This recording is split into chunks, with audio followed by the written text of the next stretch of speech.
Assalamualaikum warahmatullahi wabarakatuh. Selamat sore dan salam sejahtera. Pertama-tama yang kami hormati Ibu Dr. Evi Segarawati Amri SPD MPD selaku dosen pengampu mata kuliah pengembangan kurikulum sekolah dasar. Jadi kami dari kelompok 5 akan mempresentasikan materi kami terkait analisis profil kurikulum Merdeka di SD Negeri 038 Karama. Tapi sebelum itu izinkan kami untuk memperkenalkan diri terlebih dahulu. Perkenalkan, nama saya Fatur dengan NIM H052431 selaku moderator. Baik, perkenalkan nama saya Dulaksmi Cari Putri dengan NIM H052433 sebagai pemateri pertama. Perkenalkan, nama saya Prita Sridaria dengan NIM H052414 sebagai pemateri kedua. Perkenalkan, saya Nanda dengan NIM H052432 sebagai pemateri ketiga. Perkenalkan, nama saya Carmila dengan NIM H052433. Itulah tadi perkenalan singkat dari kelompok kami. Langsung saja saya persilakan kepada pemateri pertama untuk memaparkan materinya. Baik, saya di sini akan mempresentasikan laporan observasi yaitu analisis profil kurikulum Merdeka di SD Negeri 038 Karama.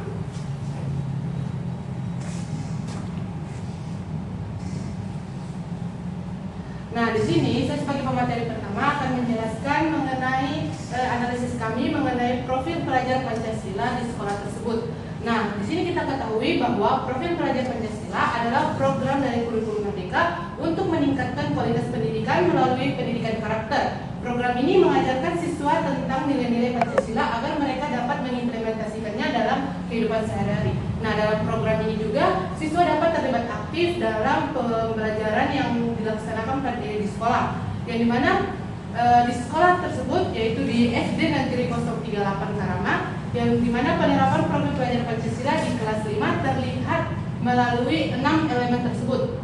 Nah, diketahui bahwa profil pelajar Pancasila memiliki 6 elemen penting, yaitu yang pertama beriman, bertakwa kepada Tuhan Yang Maha Esa dan berakhlak mulia.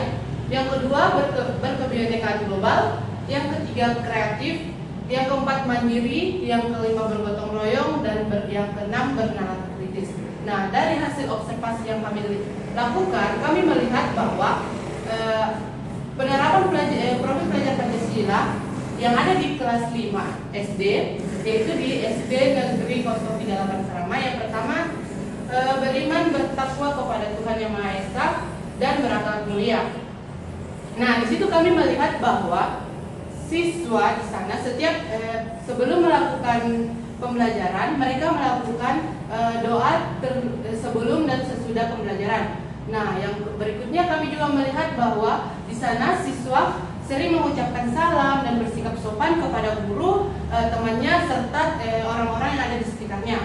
Nah, di sana juga kami melihat bahwa situasi kelas yang ada di lingkungan kelas mereka ataupun lingkungan sekolahnya sudah terbilang mereka menjaga kebersihannya dengan baik. Nah, yang kedua ada berkebinekaan global, yang dimana di sini kami melihat bahwa anak-anak di sana dapat menghargai temannya, walaupun mereka memiliki perbedaan mungkin dari suku, agama, serta budaya mereka. Yang berikutnya ada mengenal pakaian dan tarian dari daerah, dan bahasa daerah. Nah, di sini kami juga melihat bahwa guru di sana sudah mengajarkan bagaimana pakaian-pakaian adat yang ada di wilayah terutama di Sulawesi Barat, serta di sana juga biasa menggunakan bahasa daerah mereka pada proses pembelajaran. Yang ketiga ada kreatif. Ya, nah di sini kami juga melihat bahwa di sana mereka sedang melakukan kegiatan P5 yang dimana mereka membuat karya mungkin dari poster atau berkreasi dari bahan-bahan daur ulang atau bahan-bahan bekas yang bisa mereka kreasikan dan mereka tempel di sekitar tembok-tembok kelasnya untuk menambahkan suasana kelas yang lebih indah, menarik, dan juga nyaman. Nah, di situ juga guru mengajak siswa untuk menceritakan atau menulis suatu cerita pendek agar siswa dapat melihat bahwa di lingkungan sekolah, di lingkungan mereka juga, terutama di lingkungan sekolah, mereka bisa hasil dari pengamatan atau hasil yang mereka lihat dari pengalaman mereka bisa mereka tuangkan dalam suatu puisi atau cerita pendek. Nah, yang berikutnya ada mandiri. Di sini siswa diajak dapat mengatur perlengkapan sekolahnya sendiri. Yang kedua, siswa juga mengerjakan tugas tanpa ketergantungan pada orang lain. Maksudnya, pada saat pembelajaran, guru juga dapat memberikan soal langsung dan harus diselesaikan pada hari itu juga.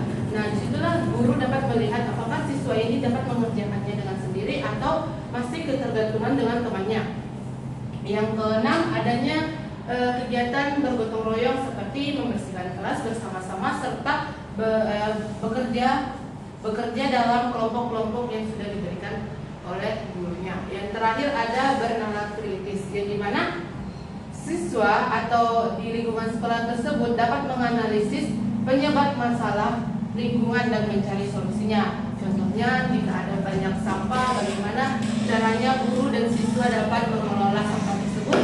Apakah sampah tersebut bisa didaur ulang atau dibuatkan dikreasikan menjadi sesuatu yang menarik dan juga bisa digunakan di kelas-kelas mereka. Nah, yang terakhir itu mengajukan pertanyaan-pertanyaan pada saat pembelajaran. Nah, di sini siswa dan guru berperan aktif dalam proses pembelajaran tersebut, yang dimana pada saat guru memberikan pertanyaan, siswa harus dapat menjawab pertanyaan-pertanyaan tersebut.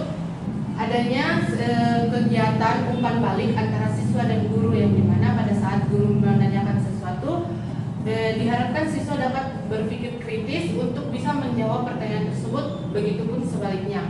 Nah, itu saja yang dapat saya sampaikan mengenai profil pelajar Pancasila yang ada di SD Negeri 038 Karama tentang penerapan profil pelajar Pancasila di kelas 5. Sekian dari saya, terima kasih. Oke, baik. Di sini saya akan menjelaskan capaian pembelajaran yang ada di Sekolah Dasar Negeri 038 Karama. Namun sebelum saya jelaskan hasil dari observasi kami, terlebih dahulu saya akan menjelaskan apa yang dimaksud dengan capaian pembelajaran. Jadi capaian pembelajaran itu adalah kompetensi dasar yang harus dicapai oleh siswa dalam suatu fase. Nah, capaian pembelajaran ini terbagi menjadi 3 bagian, yaitu ranah kognitif, afektif, dan juga psikomotorik. Kemudian capaian pembelajaran dibagi lagi menjadi tujuan pembelajaran. Nah, yang dimaksud dari tujuan pembelajaran adalah penerjemah langsung dari capaian pembelajaran dari hasil kegiatan belajar yang dilakukan oleh siswa di dalam kelas. Nah, tujuan pembelajaran disebut juga sebagai hasil akhir yang dicapai siswa selama proses pembelajaran. Tujuan pembelajaran ini biasanya dirumuskan dalam hal yang disebut dengan taksonomi. Taksonomi yang biasanya digunakan adalah taksonomi Bloom. Yang dimaksud dengan taksonomi Bloom artinya pengelompokan tujuan pembelajaran berdasarkan kesulitan materinya. Nah, dari konsep tadi juga sesuai dengan gagasan yang terdapat dalam buku pengembangan kurikulum rekayasa pedagogikan pembelajaran, di mana tujuan pembelajaran harus dirumuskan dalam di mana capaian pembelajaran harus dirumuskan dalam tujuan pembelajaran. Nah, tujuan pembelajaran ini kemudian bisa kita rumuskan juga dalam yang namanya taksonomi Bloom, di mana terbagi menjadi 3 bagian, yaitu ranah kognitif, afektif, dan psikomotorik yang masing-masing ada kata kerja operasionalnya. Nah, berdasarkan hasil observasi kami di Sekolah Dasar Negeri 038 Karama, kami menemukan bahwa ternyata gurunya hanya mengetahui capaian pembelajarannya saja. Artinya, gurunya tidak merumuskan capaian pembelajaran ke dalam tujuan pembelajaran, kemudian tidak merumuskannya lagi ke dalam alur tujuan pembelajaran, dan membaginya ke dalam kelas sesuai dengan fasenya, karena gurunya hanya menggunakan tujuan pembelajaran yang ada di buku paket. Nah, ketika gurunya menggunakan hal tersebut, tentunya tidak sesuai dengan konsep yang kami berikan, di mana capaian pembelajaran harus dirumuskan langsung dalam tujuan pembelajaran yang dilakukan oleh guru di dalam kelas. Nah, ketika guru hanya mengandalkan tujuan pembelajaran yang ada di buku paket, maka guru mungkin sulit menilai sejauh mana siswa sudah mencapai kompetensi yang diharapkan dalam kurikulum. Selain itu, guru mungkin sulit untuk membagi pembelajaran sesuai dengan karakteristik sekolah dan juga kebutuhan siswa. Akibatnya juga pembelajaran cenderung hanya berpatokan mengikuti isi buku dan kemudian tidak berfokus pada pengembangan kemampuan dan karakter siswa. Maka baik, sekian penjelasan dari saya. Baik, di sini saya akan menjelaskan alur tujuan pembelajaran. Nah, jadi alur tujuan pembelajaran adalah dokumen perencanaan yang digunakan untuk menjabarkan capaian pembelajaran menjadi tujuan-tujuan pembelajaran yang lebih teratur, terukur, dan sesuai dengan kebutuhan. Nah, alur tujuan pembelajaran dibuat sebagai panduan bagi guru agar proses belajar di kelas itu bisa berjalan dengan lebih teratur dan terencana. Dengan adanya alur tujuan pembelajaran, guru jadi lebih mudah untuk mengatur, mengarahkan, dan melaksanakan pembelajaran. Berdasarkan hasil observasi yang kami lakukan di SD Negeri 038 Karama, tepatnya di kelas 5, gurunya itu mengatakan bahwa alur tujuan pembelajaran tidak dibuat langsung oleh gurunya berdasarkan capaian pembelajaran yang ada di fase C, melainkan mereka hanya berpedoman pada tujuan maupun alur tujuan pembelajaran yang ada di buku. Jadi tujuan pembelajaran yang ada di buku panduan itulah yang mereka gunakan ke siswa-siswanya, sehingga baik guru kelas 5 dan guru kelas 6 itu tidak bersama-sama menyusun tujuan pembelajaran dan alur tujuan pembelajaran dari capaian pembelajaran berdasarkan fasenya. Nah, hal ini bertentangan dengan konsep yang diberikan, mengingat konsep yang diberikan itu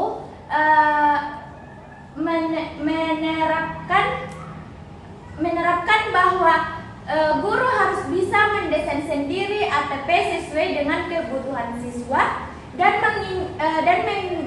keinginan guru agar ATP tersebut dapat dijelaskan dengan baik. Itulah yang dapat saya sampaikan mengenai alur tujuan pembelajaran yang ada di SD yang kami observasi. Baik, langsung saja di sini saya akan menyimpulkan presentasi kami mengenai observasi yang telah kami lakukan. Langsung saja. Jadi SDN 038 Karama telah menerapkan nilai-nilai profil pelajar Pancasila peserta didik. Namun perlu penerapan dan peningkatan kurikulum merdeka, khususnya itu dalam menyusun tujuan pembelajaran, alur pembelajaran, agar proses pembelajaran itu lebih kontekstual, kreatif, dan berpusat pada siswa. Baik, itulah yang bisa saya sampaikan. Kurang dan lebihnya mohon dimaafkan. Demikian presentasi dari kelompok kami. Kurang dan lebihnya mohon dimaafkan. Assalamualaikum warahmatullahi wabarakatuh.